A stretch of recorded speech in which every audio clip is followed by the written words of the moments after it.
So hello everyone, I'm Lisa Swinarski. I'm the Cultural Attaché at the American Embassy.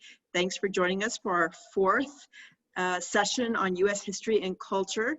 I really appreciate you taking the time out. I know everyone's busy preparing for Eid, but tonight is going to be fascinating with our speaker on forces that shaped America.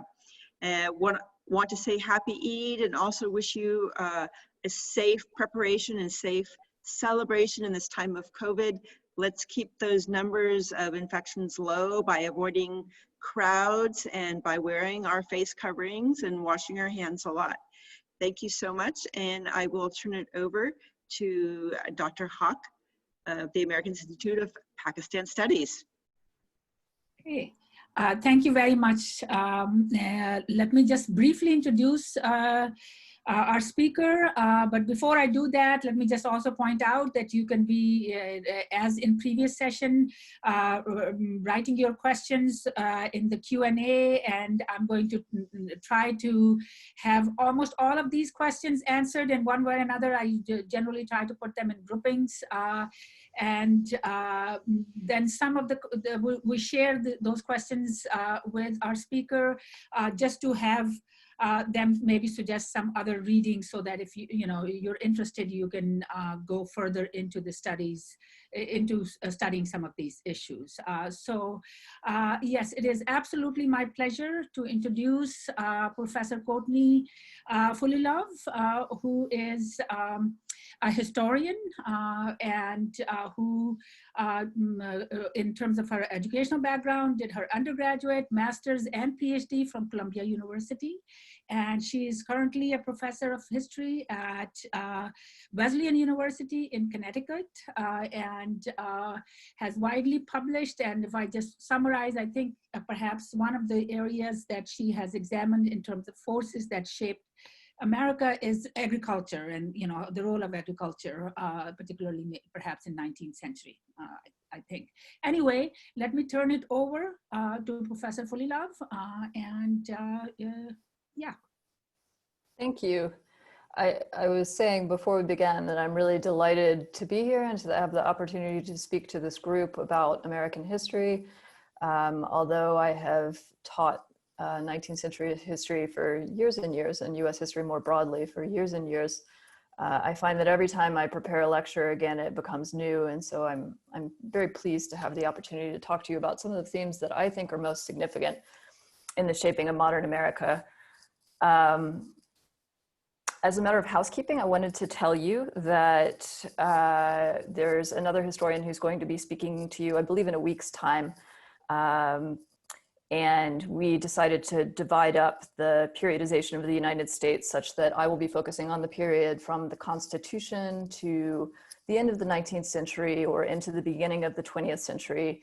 And she will be picking up at World War I and taking it up to the present day. I know that you've already had several units on, for example, the Constitution, and so I won't be discussing those themes in detail, but I'm happy to field any questions during the Q&A after the talk is finished. I struggled as to where to begin this talk. Pardon me for a moment, I'm going to share my screen. And please let me know, one of the moderators, if you have any issues seeing my PowerPoint. Everything good there? Yes, yes. Thank you. Perfect. So I struggled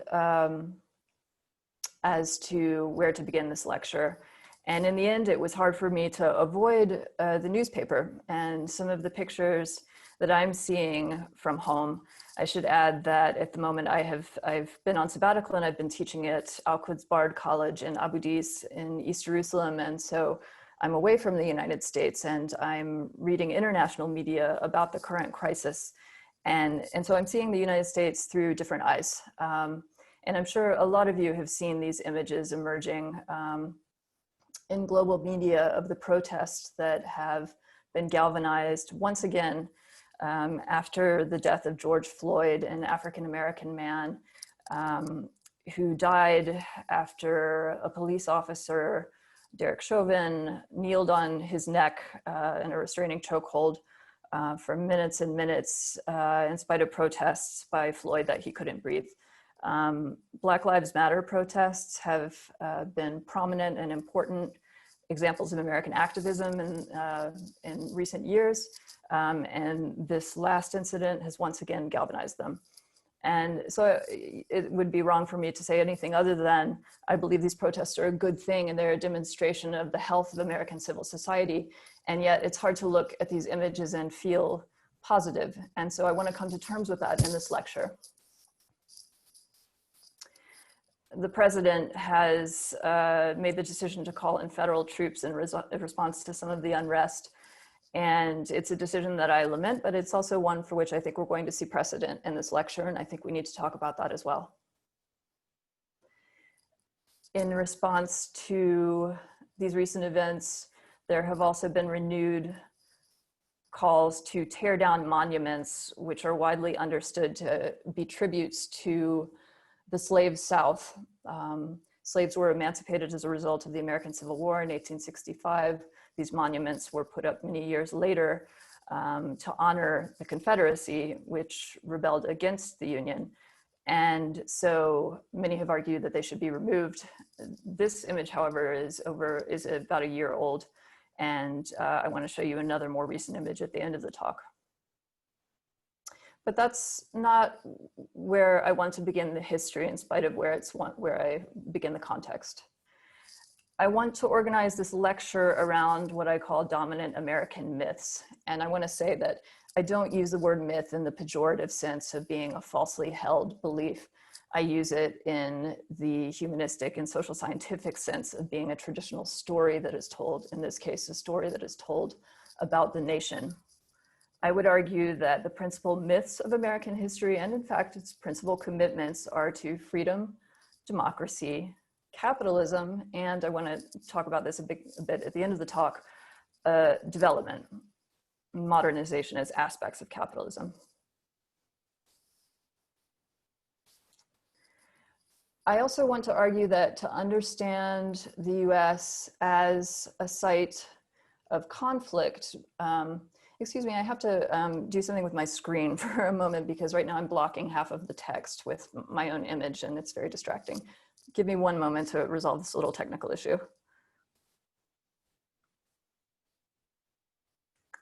Okay, thank you. I think I've fixed the problem.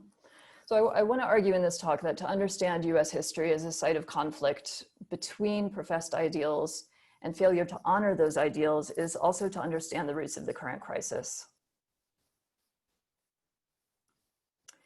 Broadly, the United States was founded on a commitment to freedom, but freedom itself was never properly defined. And I would argue that this history of freedom is, and the attempts to define it and expand its scope is one essential history of the United States. Another is the growth of the United States as a political and economic powerhouse on a world stage. I also want to make the argument that these are connected histories. And here I just want to say a couple words about my own research, which isn't the focus of this lecture. As was noted in the introduction, my own research is about US agricultural expansion and about agricultural expansion as an engine of US growth. I'm also interested in the associated myths of development that grow up around agriculture and which I argue continue to reign internationally. This history provides a narrative about how nations develop from agriculture to industry, and it's a story that's exported after World War II with a significant impact on large parts of Asia and Latin America. Pakistan, interestingly, is one target of the technologies of the so-called Green Revolution, which exported high-yielding seeds, irrigation systems, and fertilizers to South and East Asia after the Second World War, mainly after 1960. These technology transfers revolutionized the world food supply, and controversially so because they transformed local and subsistence economies into commodity exporters at a significant social and environmental cost. That isn't what I'm going to talk about today, but I want to make the point that in cases of technology transfer, one never just receives the technology. ideology accompanies technology. And in this case, it is a conviction that capitalism is a superior economic system and that democracy is the best political system to support it. US agronomists often travel abroad believing, rightly or wrongly, that they are empowering peasants to be entrepreneurs. So even in the case of agricultural development in post-war Asia, beginning to investigate some of those animating myths of the United States, freedom, democracy, capitalism, development, and the ways they represent or fail to represent American history, is essential to understanding how the United States operates in the past, in the present, and in the future.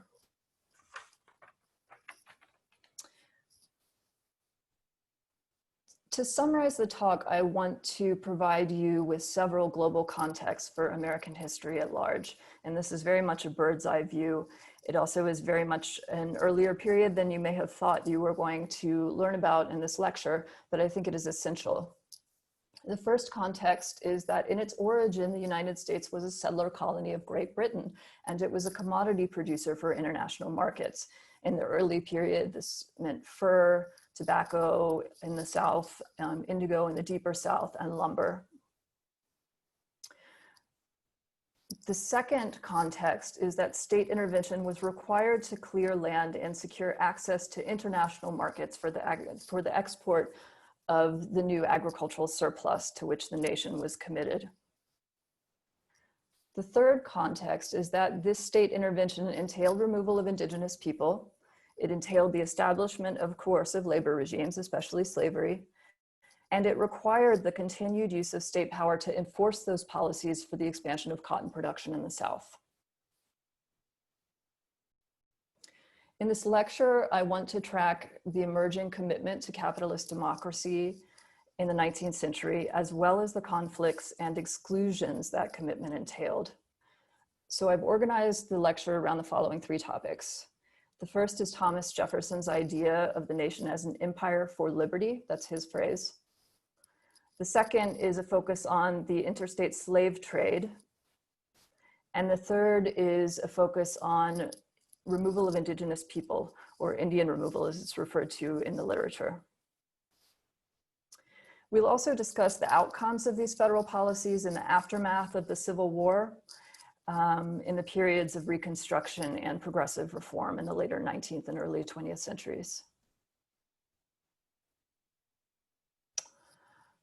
So, to provide a more fine-grained global context for American history, you may have discussed this in your lecture on the Constitution, but the American Revolution was only one byproduct of a global war between European powers in the 17th and 18th centuries.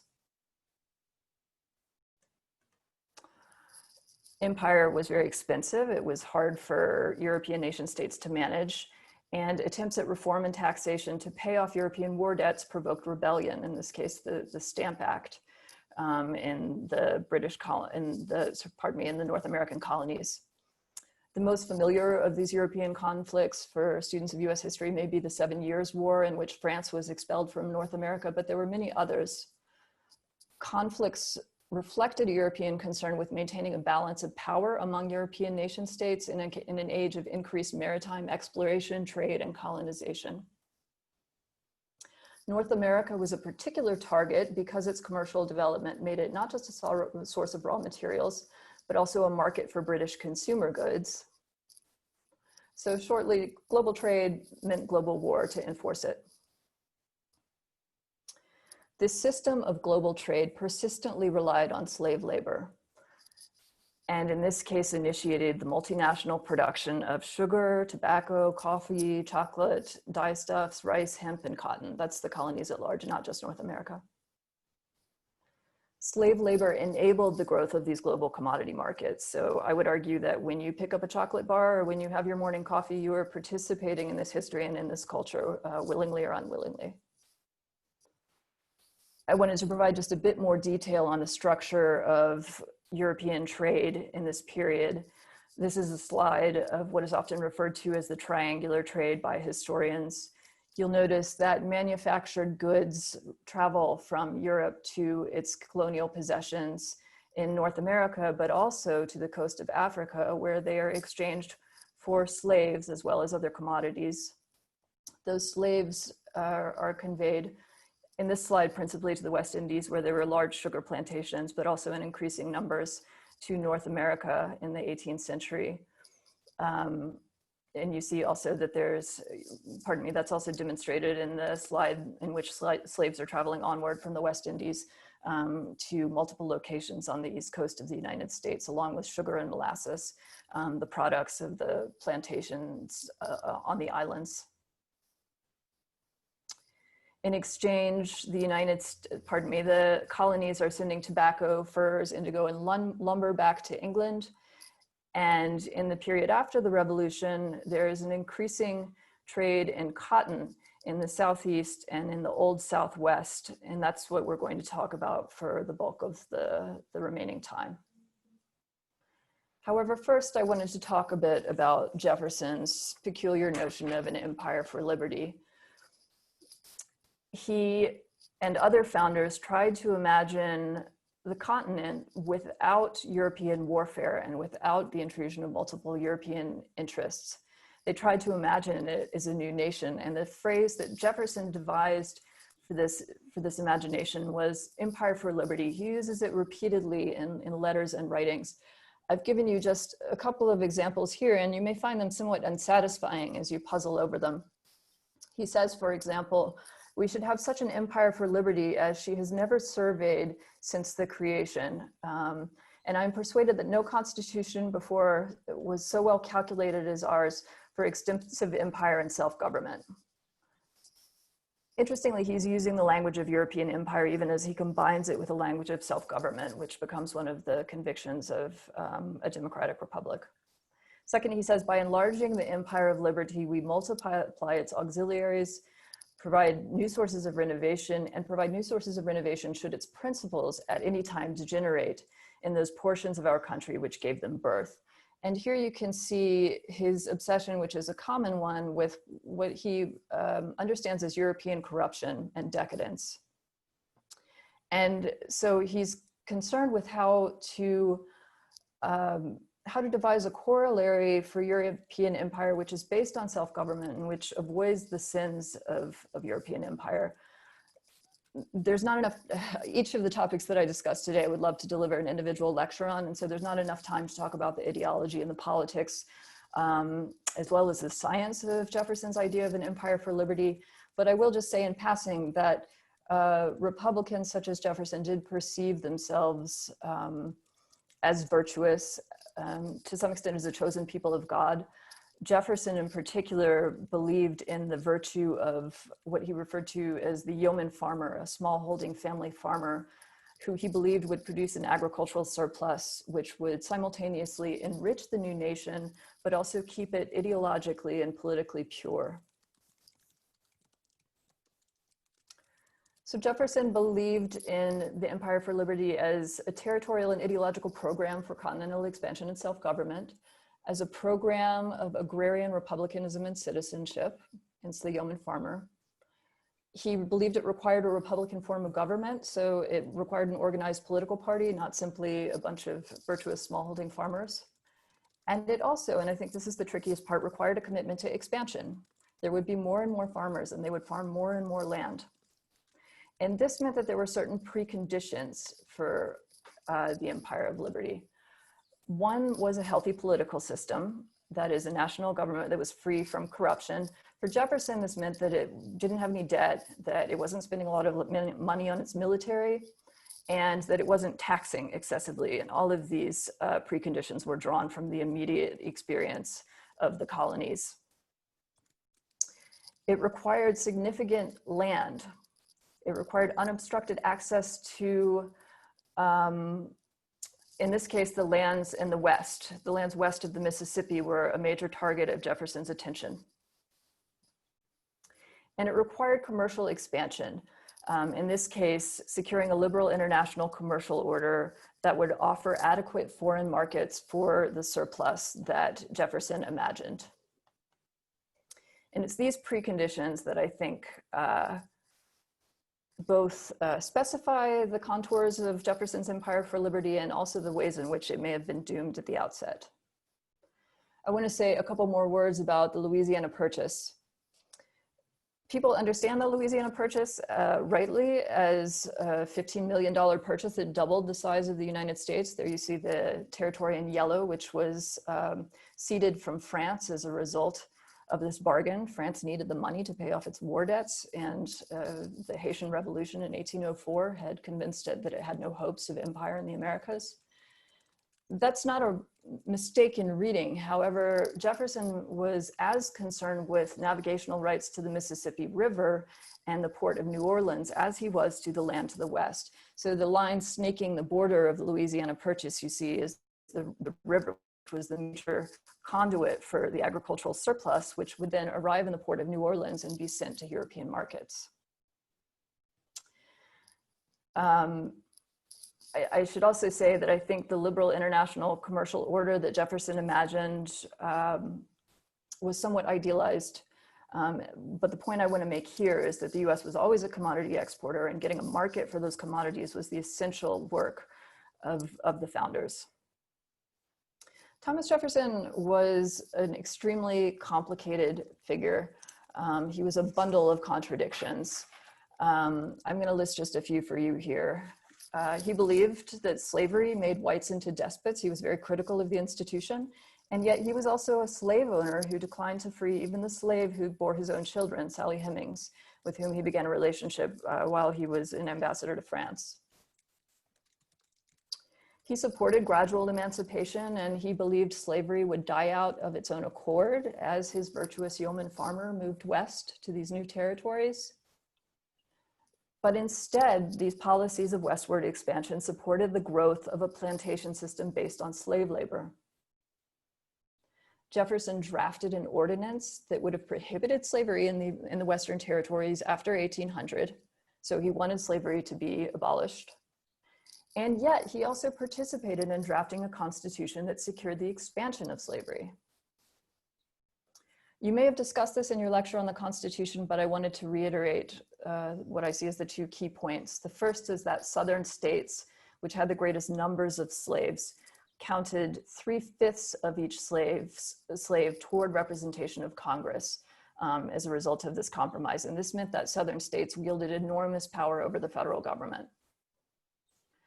The second aspect of the compromise in which Jefferson participated is that the Constitution allowed the continuation of the international or Atlantic slave trade for another 25 years until the year 1808, when it would be ended. There's one more essential point, which is that the domestic slave trade continued unabated and in fact increased dramatically after 1808. And the architects of this compromise knew that. They figured on a slave population which would be naturally increasing, which would provide sufficient labor for the new plantations in the South. I don't want to dwell on this, but Jefferson is a fascinating figure, and I think you can begin to see that when you read his writings. Here he says that he's safe in affirming that the proofs of genius given by the Indians of North America placed them on a level with the whites in the same uncultivated state. So Native Americans are the same as whites who have not been educated in his mind. He believes them to be equals.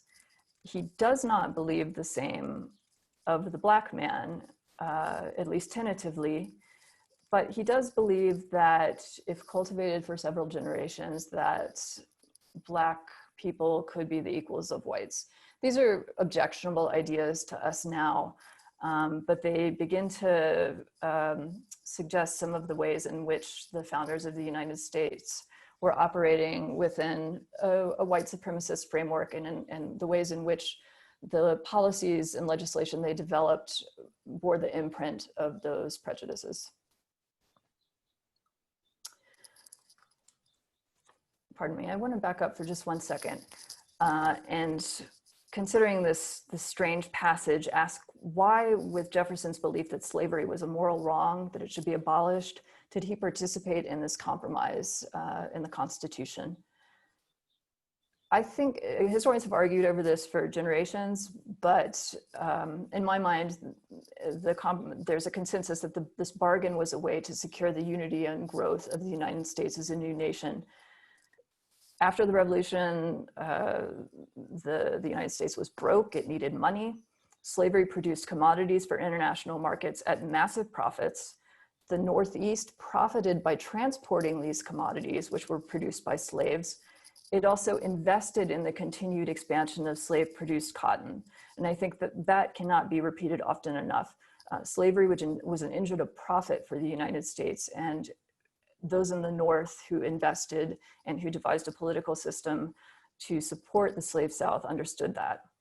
So Thomas Jefferson's commitment to liberty and that of the countries at large was very compromised at the outset, and many understood that. So next, in the second part of the talk, I want to focus more on the interstate slave trade that grew up after the end of the Atlantic slave trade, the international slave trade in 1808. As I said, the US began as a settler colony of Great Britain, and it became an independent commodity producer for world markets. Production relied on the rapid and dramatic expansion of slavery in the South and the Southwest of the country.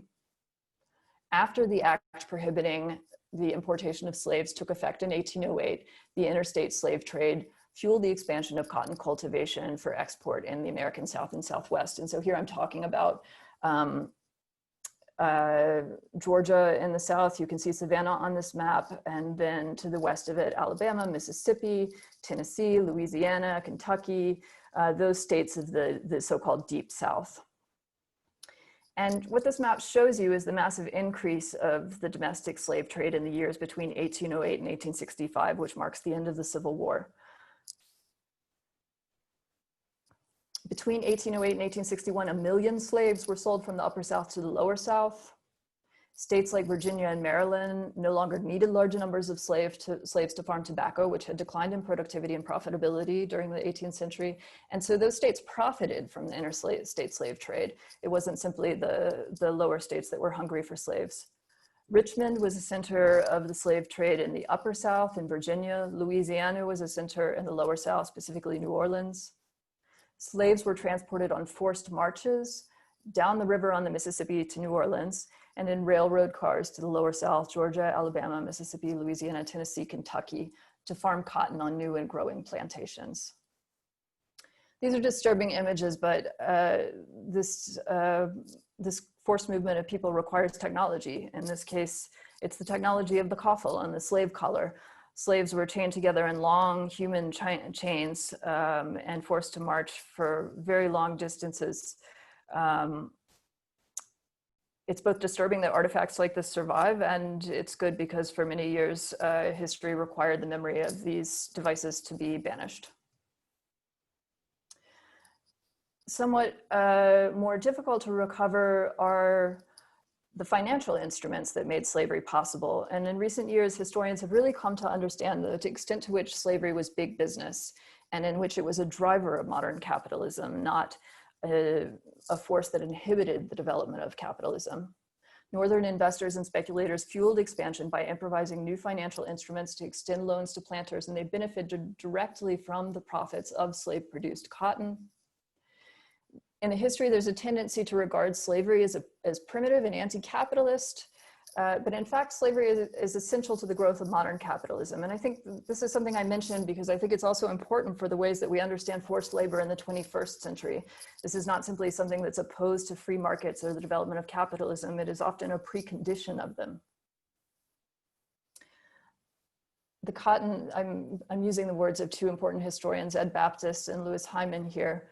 The cotton and slave trades were the biggest businesses in antebellum America, and then as now, American finance developed its most innovative products to finance these biggest businesses.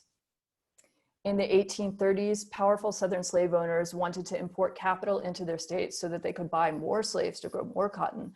They came up with a new two-part idea: mortgaging slaves and then turning those mortgages into bonds that could be marketed all over the world. So in effect, slaves become the human collateral of the loan. The wealth is in the slave, but then there's a process by which that wealth becomes concealed such that the bonds that are marketed internationally don't really bear the immediate stain of slavery.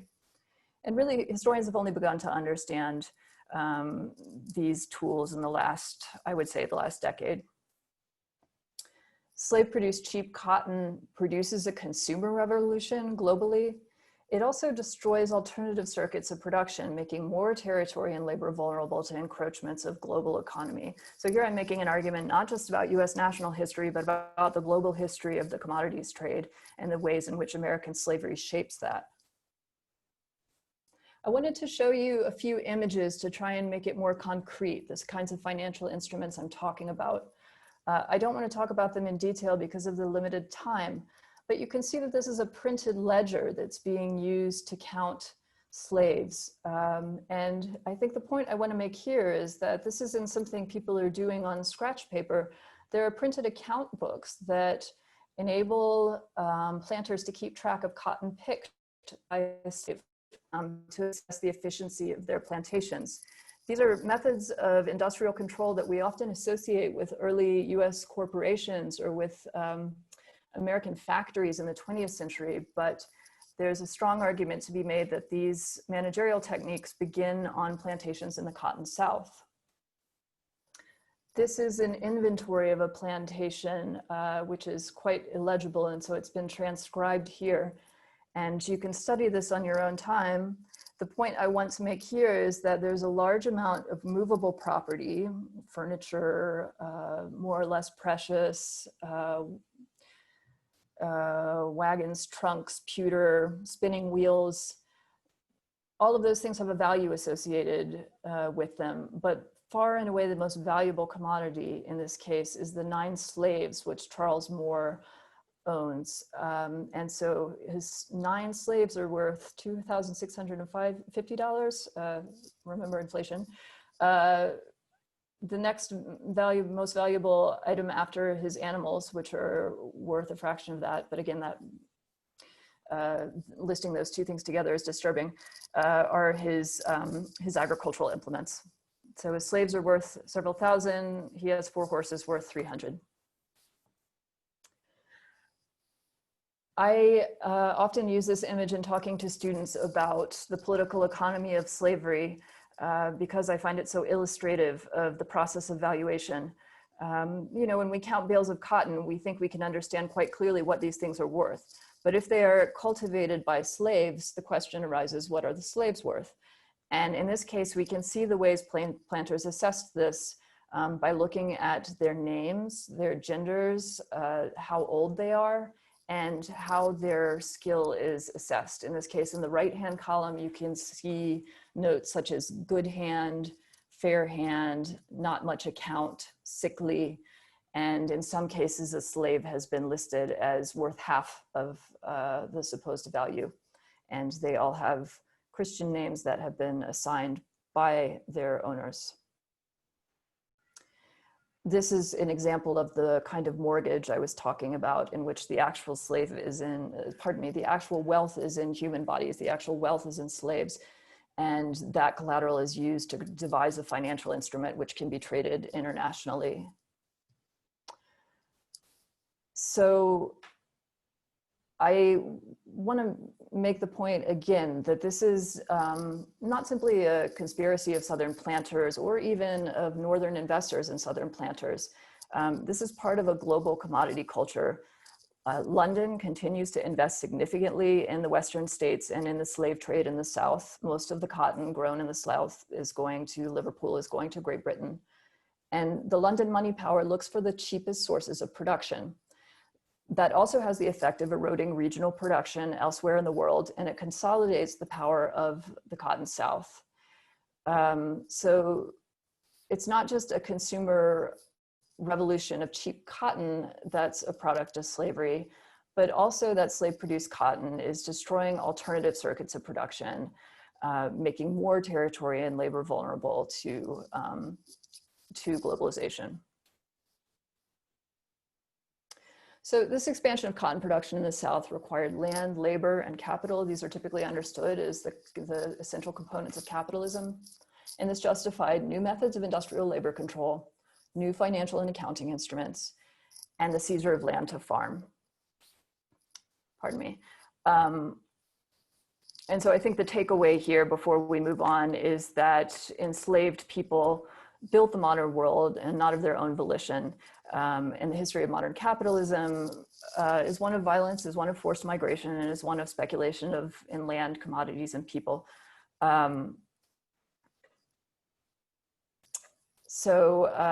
This is the history of modern capitalism. It's an essential point and one that I think we can't repeat often enough. I just want to look at my time for a moment, so forgive me while I pause before we move on to the next section of the talk on Indian removal.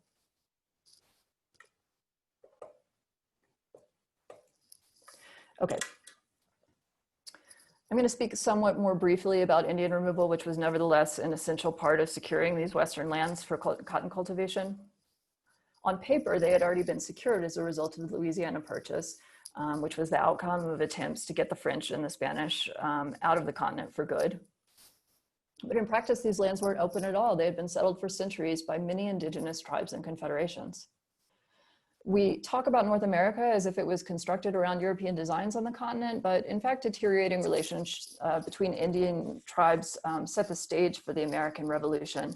And in some ways, the Europeans were beneficiaries of warring between these tribes.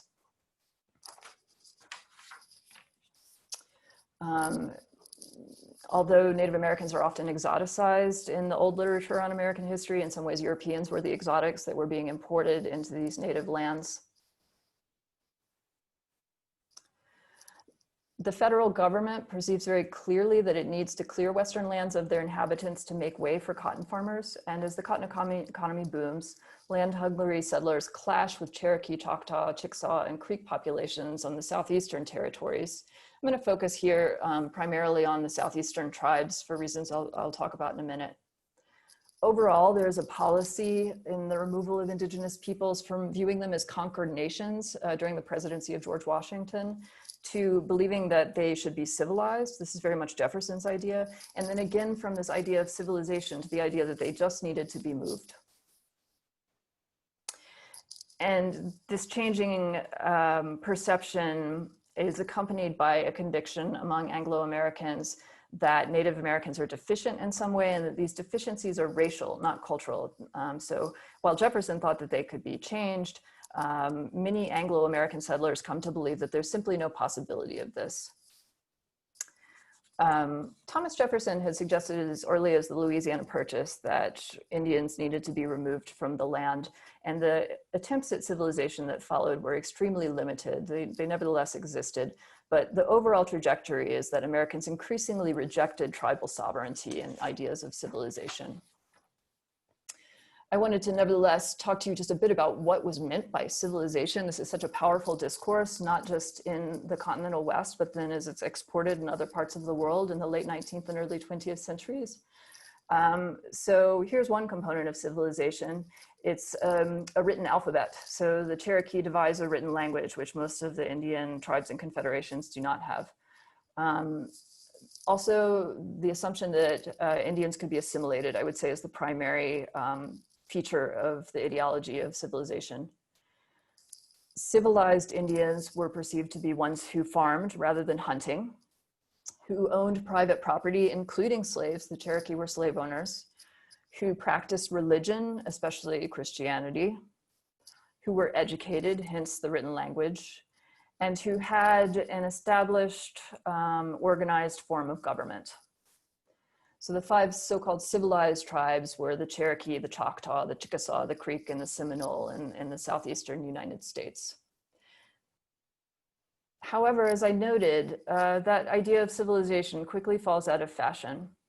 And I think that there's a fairly clear explanation for this. The five civilized tribes I just mentioned had thousands of square miles of fertile land in Georgia, Alabama, Mississippi, and Tennessee. And so cotton states justified slavery for plantation agriculture with racism, but they applied that same racism to the Indians they started trying to remove from the land in the 1820s. Here's Senator John Forsyth of Georgia arguing for the Indian Removal Act of 1830, which passed. He says that natives are not a race admitted to be equal with the rest of the community. They are not governed as completely dependent. They are treated somewhat like human beings, but are not admitted to be freemen. They are not yet entitled and probably never will be entitled to equal civil and political rights. And this is not an exceptional view. The outcome of the passage of the Indian Removal Act is the forced movement of Native peoples from the Southeast to territories west of the Mississippi on reservation land granted to them. After the admission of Mississippi and Alabama to the Union in 1817 and 1819, the population of white settlers in those states increases dramatically. In 1828, Andrew Jackson, who interestingly President Trump views as a role model, was elected on a promise to remove natives from the lands in the Southeast. He honored the loyalty of his voters with a removal bill the following year, the Indian Removal Act, which passes in 1830. Following the passage of that act, federal troops over relocations of approximately 60,000 Native Americans to areas west of the Mississippi River. This is often referred to as the Trail of Tears. I am always haunted by this image. On the eve of the deadline for removal according to the act, there were white settlers ringing the Indian Territory in Georgia, where I actually grew up, along with state militias and federal troops to support them. So to me, there's no clear indication of where the federal muscle was in this process.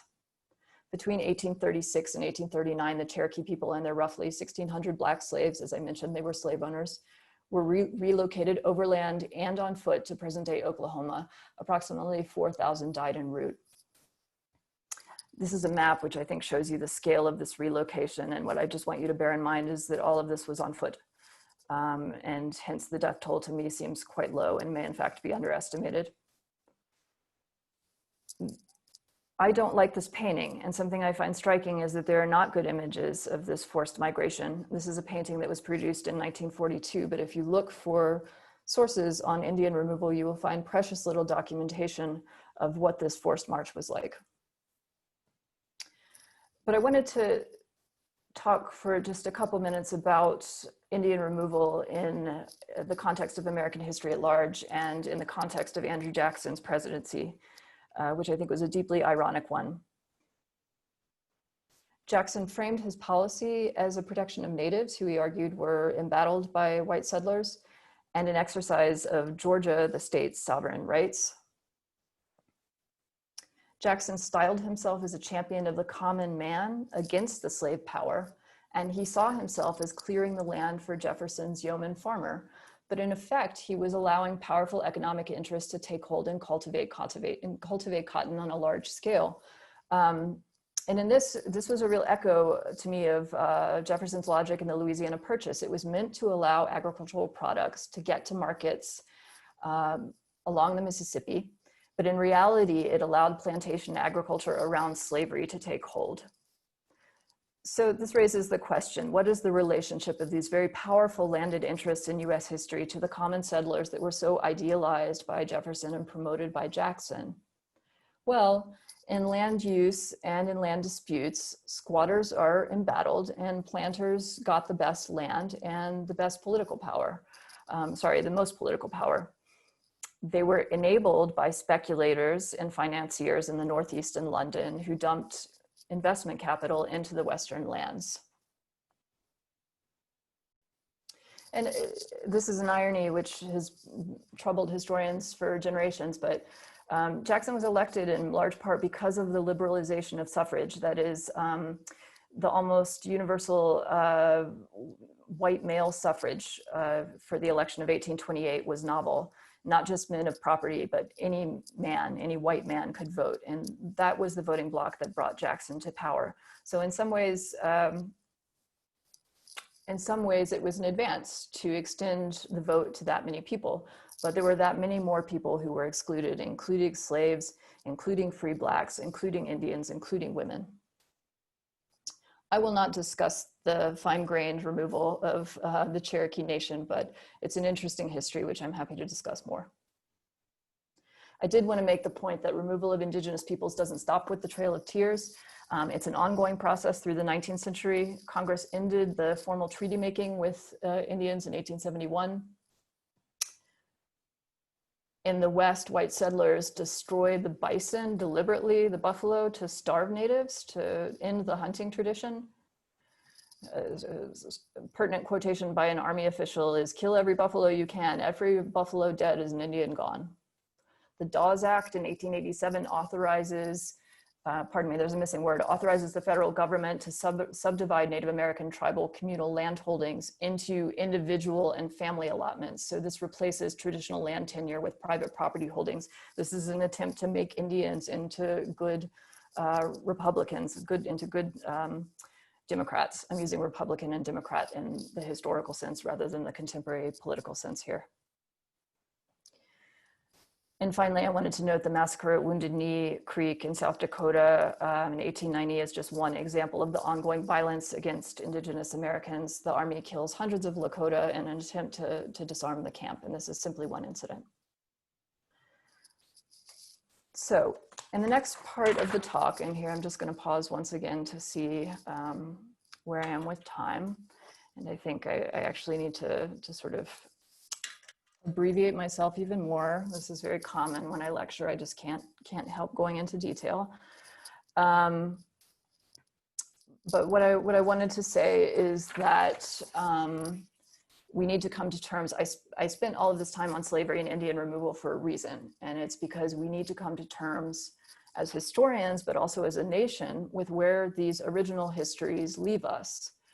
Both the land and the international commerce prerequisite to Thomas Jefferson's Empire of Liberty were secured at great cost to his aspirations of liberty, of freedom. And this massive territorial and agricultural expansion relied upon the persistent, the ongoing, the committed exercise of state violence. So to return briefly to Jefferson's preconditions for the Empire of Liberty: open land by Indian removal, commercial expansion by the Louisiana Purchase for access to European markets, and a healthy political system. So that's where I want to pause. What about the political system? He was thinking about taxes and the military. He was haunted by the example of Great Britain. But did the US have a healthy political system? Well, ultimately, the nation fought a civil war between 1861 and 1865 over the future of slavery. Slavery and free labor represented competing labor models for agricultural expansion between the 1820s and 1860s. Again, this is worthy of an entire class, but as agricultural economies specialized and regional economies diversified, white settlers in the North increasingly came into conflict with this assertive and aggressive slave bloc in the South. The Civil War, which took place from 1861 to 1865, emancipated 4.2 million slaves and redefined citizenship. It established a unified nation. Eric Foner, a prominent US historian, refers to the Civil War as a second American Revolution. In national terms, the Civil War ended slavery, but it didn't resolve inequity. There was no grant of property or of compensation, of reparations to emancipated slaves. They were simply left to travel to try to find the families from which they had been forcibly separated in the foregoing decades. In international terms, I wanted to make the economic point that the war shifted cotton production to other parts of the world to fill the gap left by the wartime South. And that converted different parts of the global countryside into production of global commodities. So again, I'm making an argument about international political economy, not just US history. We're not going to discuss this in this lecture, but for those of you studying after the fact, I wanted you to have access to the text of the 13th Amendment abolishing slavery, the 14th Amendment to the Constitution guaranteeing equal protection for African Americans, and the 15th Amendment providing the right to vote to Black men, but notably not Black women or white women. And then by way of conclusion, I wanted to say a few words about the period after the Civil War and some of the legacies of those policies of slavery and Indian removal. Often the end of the period of Reconstruction after Civil War is marked by the election of President Rutherford B. Hayes, who came to power in exchange for calling Reconstruction done, just saying that the country was sick of conflict and that all of the troops, all of the federal support for putting the South back together needed to be redirected. And in this case, it was redirected by deploying troops to crush a railroad strike in Chicago, Illinois. And this was one of a series of nationwide railroad strikes of workers who were protesting pay cuts. They were also dispatched in West Virginia and Maryland and Pennsylvania. And here I think you do see eerie echoes to the current protests, the ways in which federal troops are dispatched to try and crush episodes of civil disobedience and activism. The point I want to make is that industrialization requires the same exercise of state violence that agricultural expansion did. It's not simply a story of innovation and of free-flowing democracy. This is an image of the completion of the Transcontinental Railroad that joined two different lines. The point I want to make is simply that if you look at the celebratory photo on the left, you will see white faces. If you look at the photo on the right, you will see all of the Chinese faces who built the railroad. There are persistent exclusions in American history that we continue to try to come to terms with. You see the emergence of the American Midwest as a powerful industrial bloc, the production of new markets in grain and lumber and meat, but also the production of markets that feed these consumer paradises, the great department stores of Chicago and of the cities of the East. And yet labor demonstrations and violence continue. This one began as a peaceful protest against the 4 and 8 hour workday, but it ended when somebody threw a stick of dynamite at a policeman who was trying to disperse protesters somewhat violently, and over a dozen police and civilians end up being killed. In the South, segregation and disenfranchisement persist through a variety of strategies.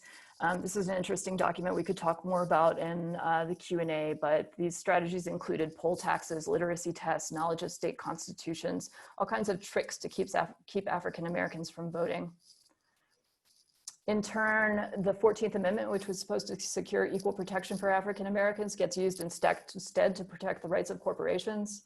The civil rights cases of the 1880s invalidated an earlier federal act which had outlawed racial discrimination. It suggested that the law was only pertinent to federal facilities, not to private ones. There are dark histories of violence in the US that persist alongside these technical and legal tricks. Widespread violence against African Americans, including organized lynchings that were promoted as tourist attractions, terrorized African Americans in the South. And nevertheless, there were oppositions to these violent and dark histories. At home and abroad, there were progressive campaigns to address social ills, and they pinned hopes on government reform. We can talk more about the aspects of progressive reform in the Q&A, but I wanted you to be able to think through some of them after the fact, because progressive reformers in their attempt to create good government articulate some of the foundations of liberalism, that government is best equipped to improve society, and that legislation and action can cure social ills. In just the case of lynching, progressive reforms united a range of individuals and organizations with the government. Here's the prominent activist Ida B. Wells, who was also one of the founding members of the NAACP, the National Association for the Advancement of Colored People, which continues to be an important body in the civil rights movement, the ongoing civil rights movement. And yet I wanted to note a disturbing irony. Some of the same progressive reforms that aim towards good government and curbing violence and abuse nevertheless displayed a white supremacist logic. The notorious institutionalization of segregation, separate but equal, enacted by Plessy versus Ferguson in 1896, was in fact justified as a progressive reform because it improved conditions for African Americans by giving them a parallel set of satisfactory institutions. This was rarely the way it worked out. In retrospect, historians would regard segregation as criminally unequal. So too, Chinese exclusion is some of the darker history of the ways in which racism and white supremacy persisted in the later 19th and the 20th centuries. I fear that rather than go over length, I should not talk about the ways in which progressive reforms were exported in the US's brief experiment with formal empire after 1898. What I want to point out in this cartoon is that this process had critics. Here you see Teddy Roosevelt, the future president, charging up the hill. He's often credited with charging up San Juan Hill to liberate Cuba. But here he's carrying a so-called savage in his arms to a schoolhouse. So these ideologies of civilization we talked about earlier in relation to indigenous people persist in these later experiments with progressive reform and with American empire abroad. And in practice, those experiments continue to mask the importance of agricultural interests in structuring American expansion. Sugar interests justified the annexation of Hawaii in 1898. They also justified empire in the Caribbean and the Philippines following the War of 1898, which was ostensibly to liberate Cuba from the Spanish. Major markets in coffee, bananas, and rubber intensified US agricultural interest in the tropics. And here you have Uncle Sam teaching Cuba, Puerto Rico, Hawaii, and the Philippines about American government. And so this, pardon me, this, I just hit the keyboard. This logic of civilization is persistent and becomes baked into progressivism and outreach. And again, this is a legacy we have to come to terms with. I'm not at all going to read through these very rich quotations about the American pursuit of markets abroad, but I encourage you to pore over them in your own time.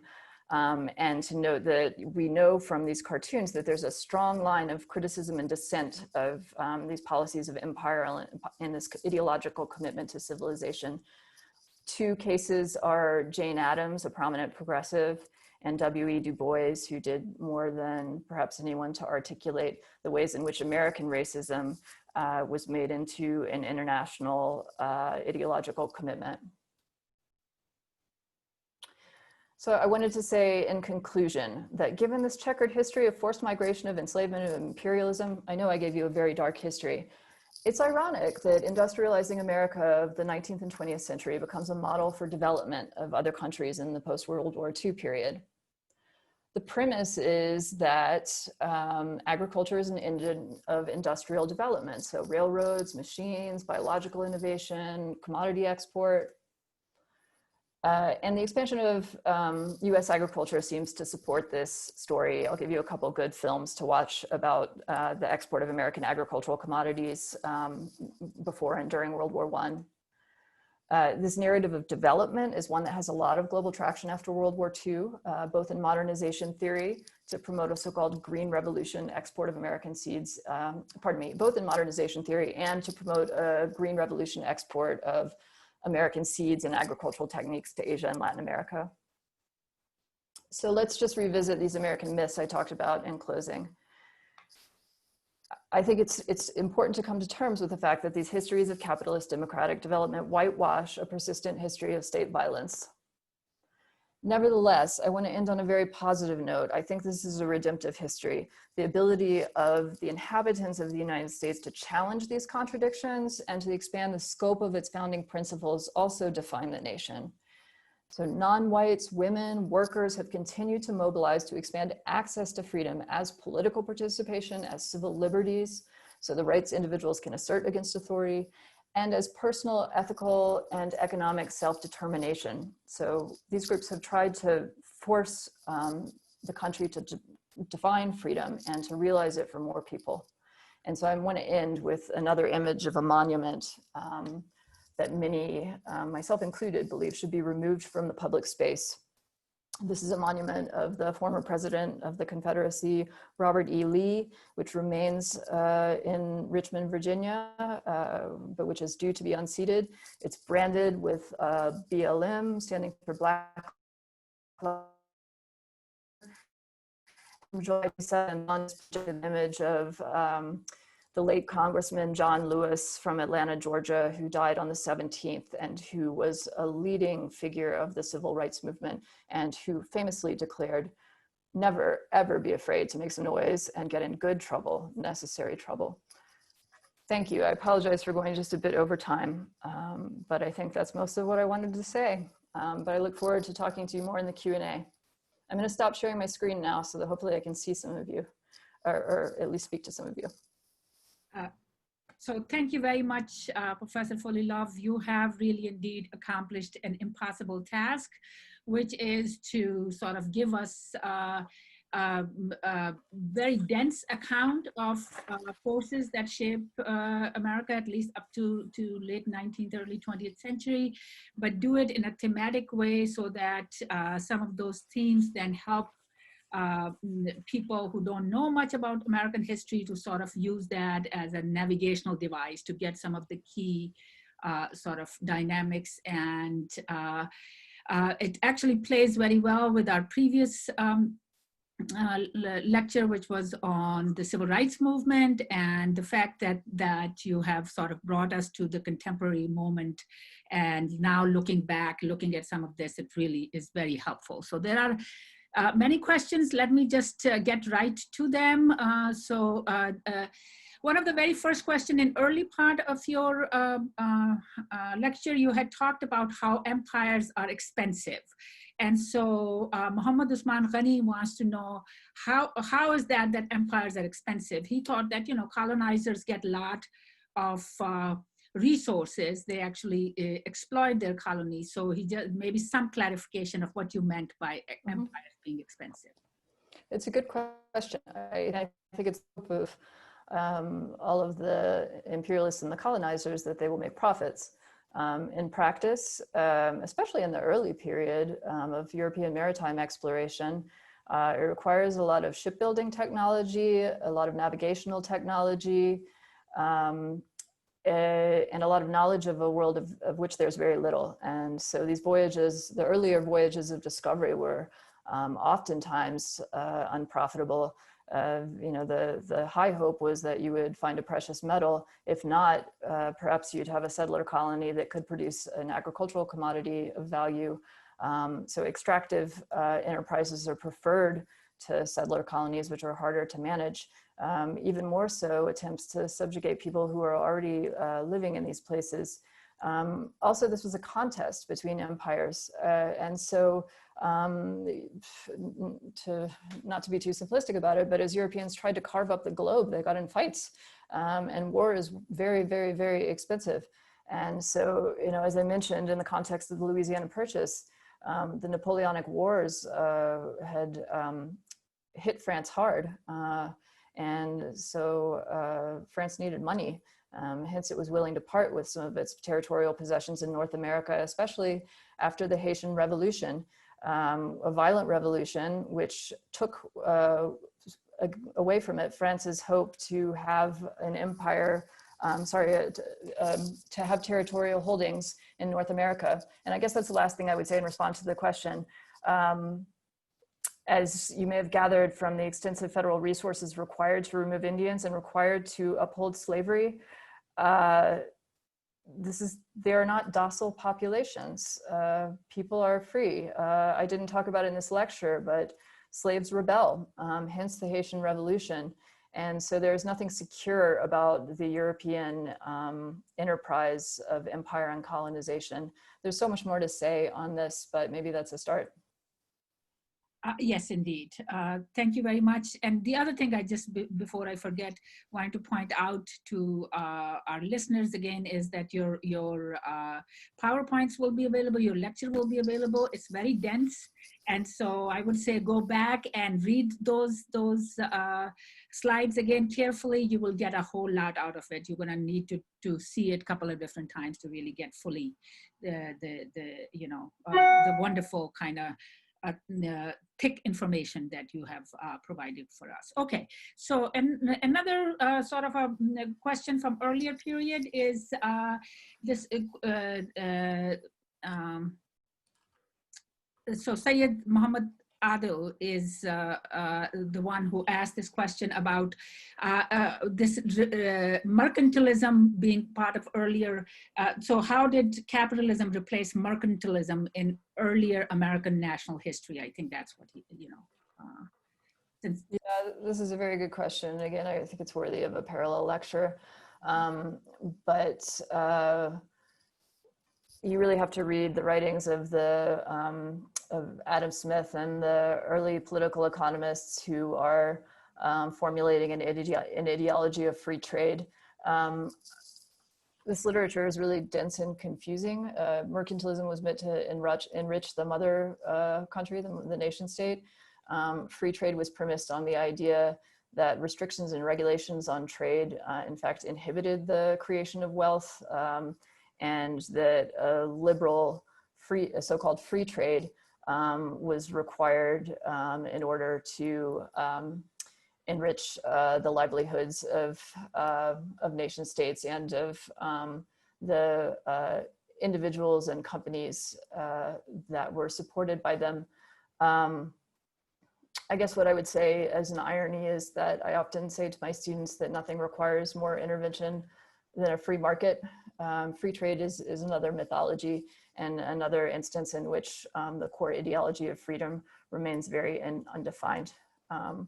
So I think this is a very rich history, in some ways a prehistory to the United States, because the moment at which you have Republicans like Jefferson trying to secure navigational rights on the Mississippi to the port of New Orleans, and then on the open seas to European markets, you already are at the height of free trade apologists. It's beyond the scope of this lecture, but the War of 1812 was fought precisely to secure navigation on the open seas to prevent restrictive tariffs on US agricultural products. So it often, whether mercantilism or free trade is more beneficial depends very much on who's speaking. Thank you. Another sort of a broad question is, how did the US geostrategic location impact its both early development, evolution, and then what role does it play in terms of US role in the rest of the world? That's interesting. I think in some ways the image I showed you of the triangular trade is helpful for discussing that. And I just want to see if I can share my screen again briefly to return to that image. Let's hope this doesn't completely derail things. One moment, please.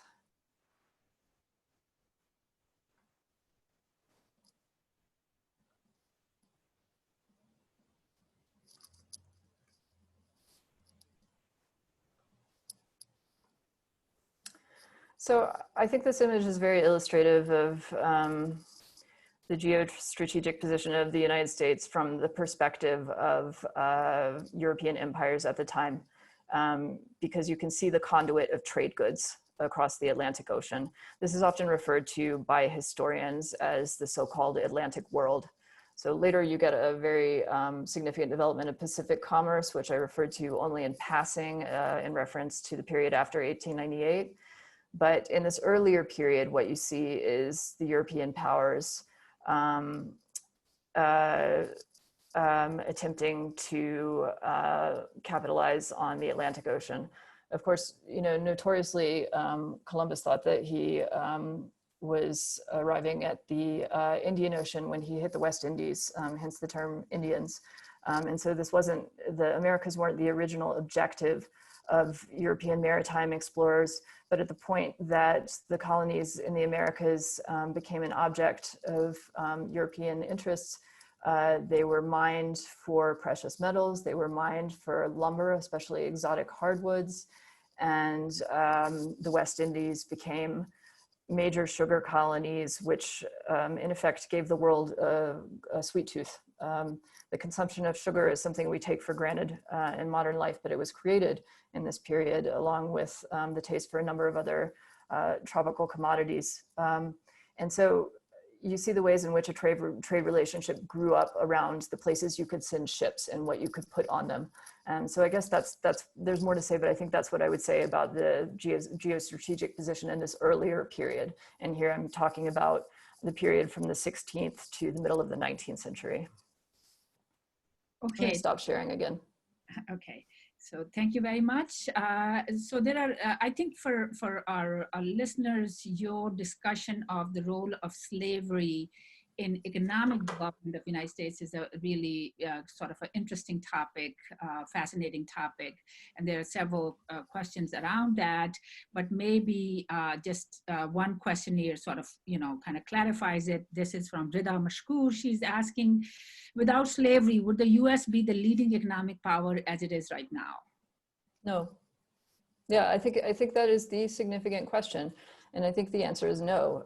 Historians have really only understood this in the last 28 years, but there were preconditions for the development of the significant wealth that underwrote the Industrial Revolution. And one of those preconditions was the use of forced labor, enabling the creation of wealth with almost no labor inputs, no labor costs. And this was the case during the period of the international slave trade, but it was perhaps even more the case in the period after 1808, when the slave population of the United States was designed to be naturally increasing. So in those plantation accounts I showed you, you can look at the value apportioned to slaves and realize that women of childbearing age are some of the most valuable slaves. And that's because they could reproduce and produce new slaves who would automatically be owned as workers. And so I think, yes, the short answer is no. That history underwrote capitalism and underwrote industrialization in the United States and in the world at large. Okay, thank you. So Syed Muhammad Adil is asking about Alexander Hamilton, his policies, how did they shape modern America, and why did he fail to persuade his rival Jefferson? Why did he face so much opposition? Well, I just have to step up and promote the artistic work of of Lin-Manuel Miranda, who's actually an alumnus of Wesleyan University where I teach. I think no one knew anything about Alexander Hamilton prior to Lin-Manuel Miranda's writing the most ingenious musical around his life and career. And I would actually encourage all of you to go watch it and re-watch it if you have access to it, and to listen to the soundtrack. If you think my lecture is dense, I can't believe how much history you can pack into a hip hop musical on the Revolutionary period. But you should just be grateful that I didn't try to wrap my lecture. What I would say in a very short answer is that whereas Jefferson was committed to this idea of yeoman farmers as independent freeholders who would people the continent, the North American continent, and produce agricultural goods for export to Europe, Hamilton and others believed you needed a strong federal government and a strong banking system and stronger federal institutions to structure the government. They had very different ideas about the scope of federal power. And although I didn't talk about Hamilton, I think what I was trying to get at in my discussion of Jefferson's idea of an empire for liberty is that in some ways they weren't as far apart as they seemed, because Jefferson never came to terms with, perhaps never anticipated, but at least never came to terms with the amount of federal power required to secure Western lands and to protect slavery as an economic system in the South. And so although they differed on issues such as monetary policy and the explicit strength of federal institutions to structure the government, I think in many ways they weren't as far apart as they seemed. Thank you. So I'm struggling with this question because I don't know about American history. That's not, and so, but I want to make sure. So Aisha Osman has asked a couple of questions, and I'm just gonna, so her question was about, let me just, that in the backdrop of Boston Tea Party, the Townsend Act was announced, but what if the colonial taxation was never abolished and it was a moot act to hush the public, especially the slaves? And then just maybe follow up in another, and again, would you hail Crispus Attucks, I think Attucks is the last name, to be the catalyst for the anti-slavery revolution when John Adams called him the one who actually instigated the massacre? So that's interesting. Well, on the latter question, I guess I would, I'll put this in my suggestions for further reading, but my colleague Kelly Carter Jackson has just written a book called I think it's Force and Rebellion. I need to get the exact title, but it's a history of the role of slave rebellions and violence in the long history of emancipation and even the civil rights movement. She's been talking to the media a lot recently because of the ways in which people are so troubled by the persistence of acts of violence in civil demonstrations. It's a troubling thing, but it would just be naive to claim that we have this long history of civil disobedience drawn from Gandhi and Martin Luther King, in which nonviolent resistance is the way that change happens. And so what she's really trying to come to terms with, and I think the question speaks to this, is the role of rebellions and force in driving social and political and economic change. So I'll put her work in the suggestions for further reading, and also try to come up with a concise summary from her book to answer that question. The previous question about taxation, I'm not sure I understood it exactly, and I'm sorry for that. Please help me understand if I'm not addressing the question.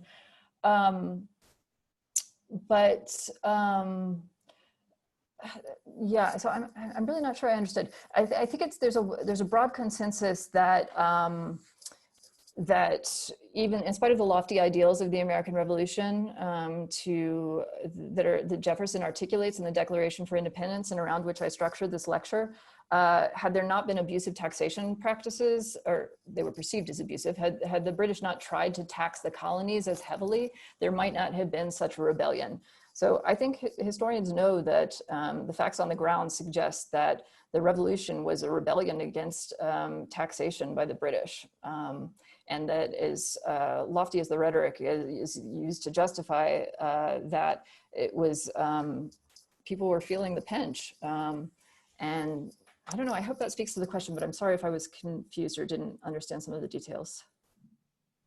Yeah, and I invite the questionnaire to maybe, write a little bit more, and we can always share it with you. And you can, okay, thank you. Yeah.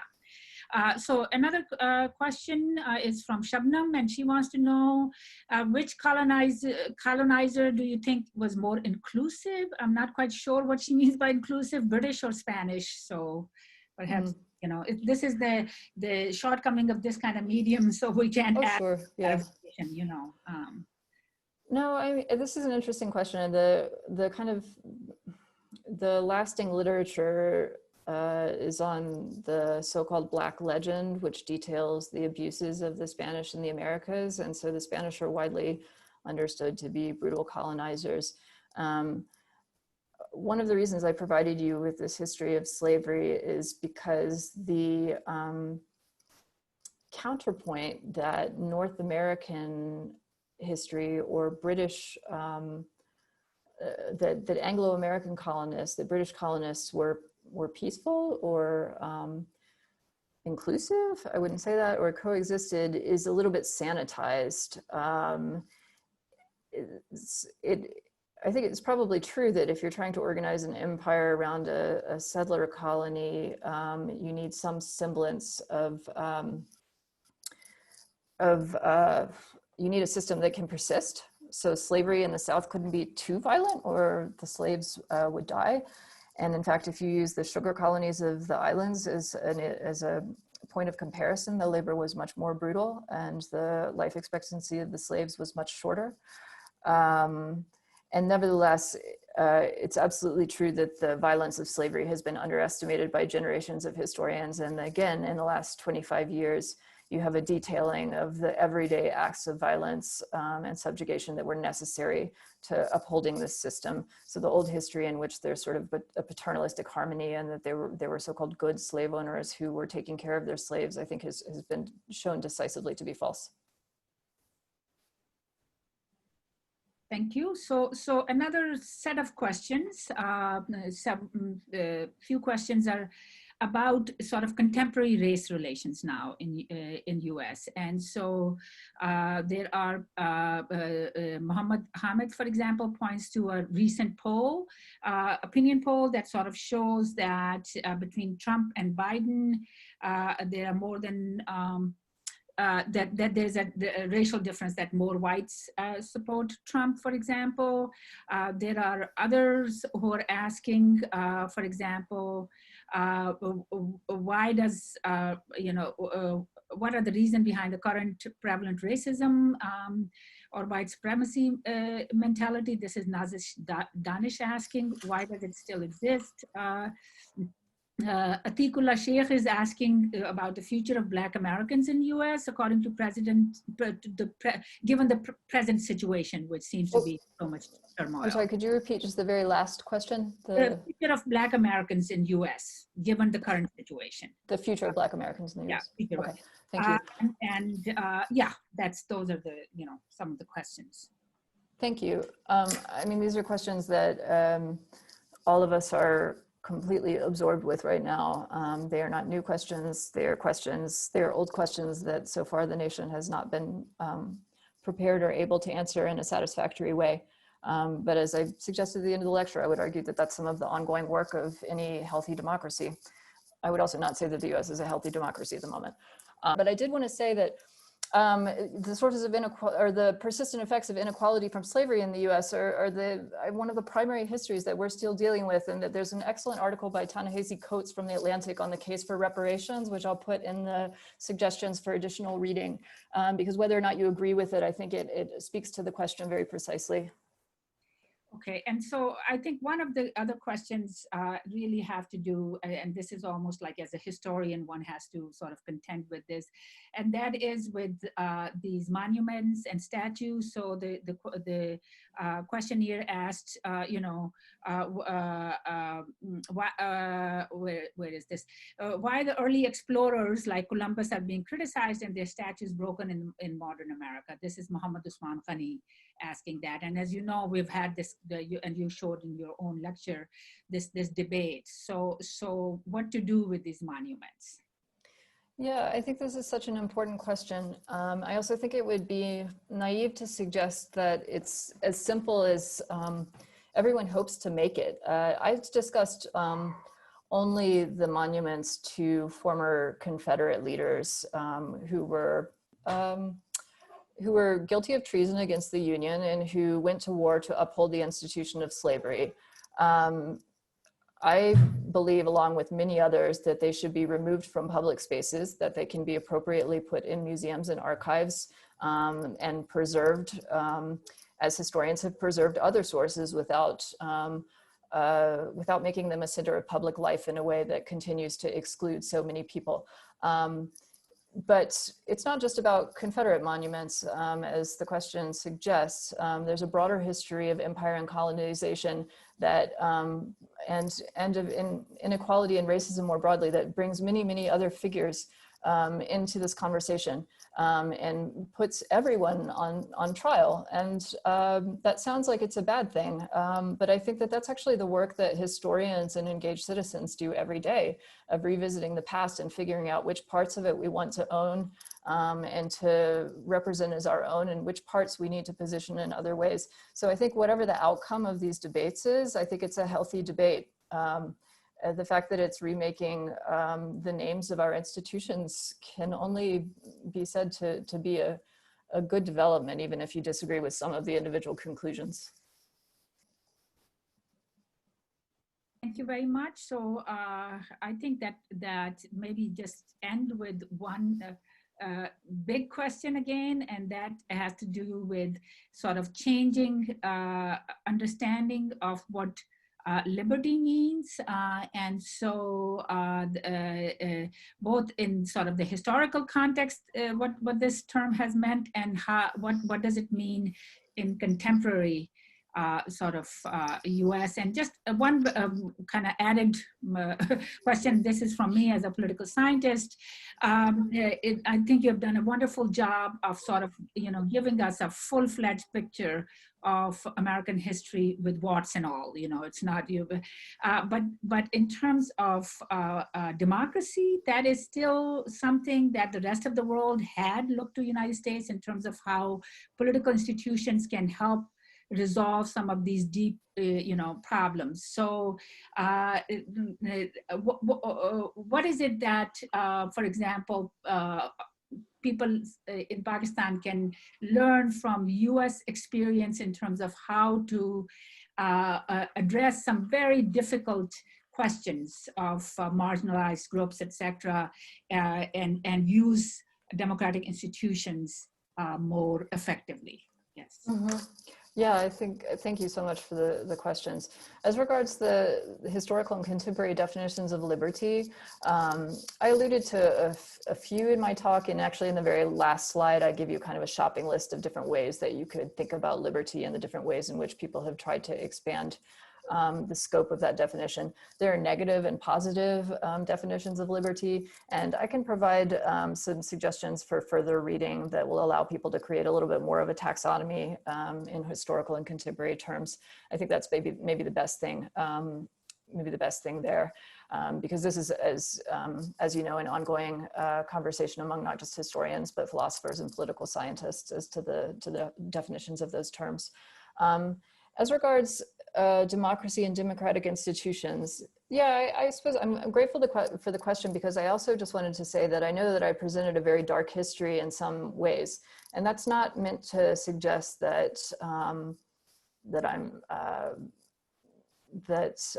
anti-American in whatever sense, but rather that if we want to understand the Constitution and limits of our democratic institutions, we have to understand their original exclusions and the ways in which they have been flawed and the ways in which they have tried to come to terms with those flaws.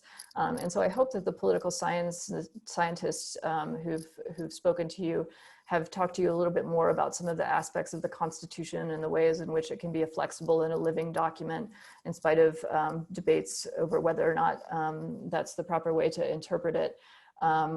I also, as I said at the outset, my work is about agricultural development, but I'm very interested in the ways that ideology gets exported along with ideas of development and technologies of development. And I don't think that those technologies and those ideas are all bad. I don't mean to suggest that at all. But what I want to suggest is that we need to be critics of them. And so when we encounter institutions that bring with them suites of technology or commitments to certain political principles, we can appreciate them, but we also have to be careful students of their history. So yes, the dark history is the ways in which slavery and Indian removal provided the platform for global wealth. The more sanguine and hopeful history is the ways in which the commitments, the more positive commitments of capitalism, of freedom, of democracy can be redeemed by people who are trying to recover their possibilities or expand their scope. That might be a little too social history for you, but hey, that's where I come from. So this is why you have different disciplines speaking to each other.